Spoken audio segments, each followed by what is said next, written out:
গত 2-3 দিন থেকে যে গাছটি কথা বলতেছিল এই গাছটি আজকে কেটে ফেলা হয়েছে। এতে কিন্তু লোকসান আমাদের।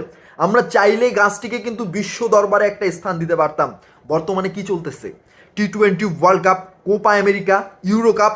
তো এই যে এতগুলো খেলা চলতেছে, কোন দিন কোন ম্যাচে কোন দল জিতবে এটা যদি গাছ বলে দিতে পারতো, ওরে বাপরে বাপ! মানে বাংলাদেশে তো গাছটা বর্তমানে ভাইরাল, ঠিক আছে, এটা বিশ্ব দরবারে ভাইরাল হয়, সবাই এই গাছটার প্রশংসা করতো।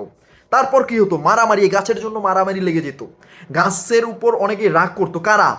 ধরেন যে আজকে ব্রাজিলের খেলা, গাছ বলছে ব্রাজিল হেরে যাবে, ব্রাজিলের ফ্যানরা তো গাছের উপর তুমুল রাগ, ওরা চাইবে যে গাছটাকে কেটে ফেলা হোক, গাছটাকে মারা হোক। তখন আমাদের দেশের সরকার প্রশাসন নিয়োগ করবে গাছটাকে সেভ করার জন্য, ব্রাজিলের সাপোর্টারদের থেকে সেভ করার জন্য।